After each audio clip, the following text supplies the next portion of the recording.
Hi, this is Margery Weinstein with Training Magazine, and I'm here with Vikas Joshi, Chairman and Managing Director of Harbinger Group. Hi, Vikas. Hello, Margery. How are you? Oh, good, thank you. Well, I appreciate you taking the time to tell us about interactivity and training. It's something that I think a lot of trainers don't really consider. Well, I guess to begin with, when you talk about interactivity and training, what are you talking about? Well, Margery, learners are better engaged when the trainer establishes a two-way dialogue. As you know, monologue is boring, and this is true regardless of the learning modality, be it classroom instruction or e-learning. By interactivity, I mean an artifact, such as a piece of software, that allows for two-way dialogue that is non-trivial. I would say a button click is too trivial to qualify being called interactivity. A multiple choice question may be a little more interactive, but still not a whole lot more interactive either.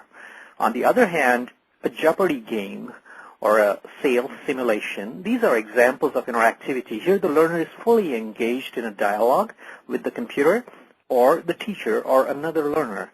That's what interactivity in training is to me. And I know a lot of trainers will bring technology into the classroom or, of course, through e-learning have people use technology at home. And I was wondering how that technology can be used to enhance rather than hinder interactivity during training. That's a great question. Contrary to common intuition, the initial use of technology in any form of dialogue can actually hinder rather than enhance interactivity. Consider PowerPoint presentations. Many of them are simply quite boring. Or consider a variety of e-learning courses that are basically online page flippers at best. Why does this happen? The problem is not the technology, but it's the way we use it. By introducing technology, we eliminate some of the direct interaction, right? But we don't always provide equivalent technology-based interaction in its place. In other words, we do eliminate something and we do not substitute it. What we provide is just menus and buttons. To me, meaningful interactions go beyond mindless button clicking. They provide a context that is rich, sufficiently engrossing, and invites action from the learner.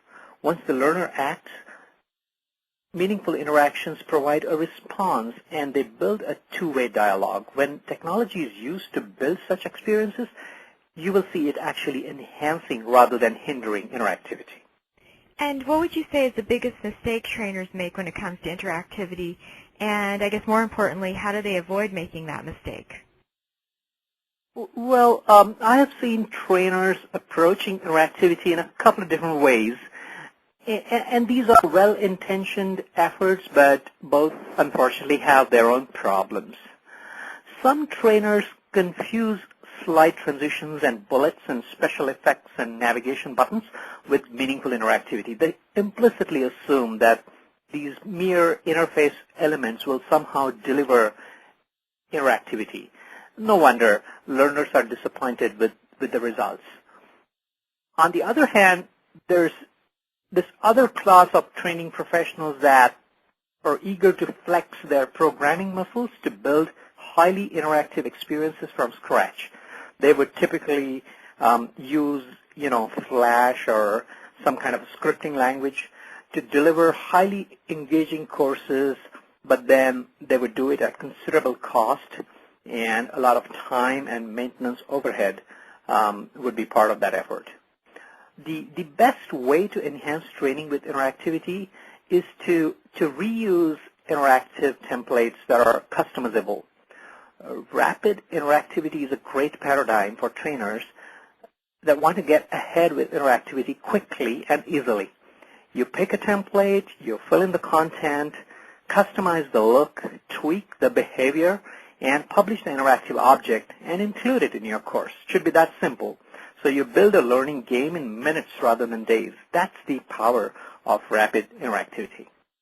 Oh, well, thank you very much. I think you've given us a lot of tips that we can use, and I'm sure everyone appreciates the help.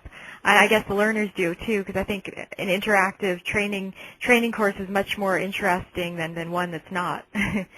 But thank you. This is Margery Weinstein with Training Magazine. I've been speaking with Vikas Joshi, Chairman and Managing Director of Harbinger Group. Thanks again, Vikas. Thank you for having me.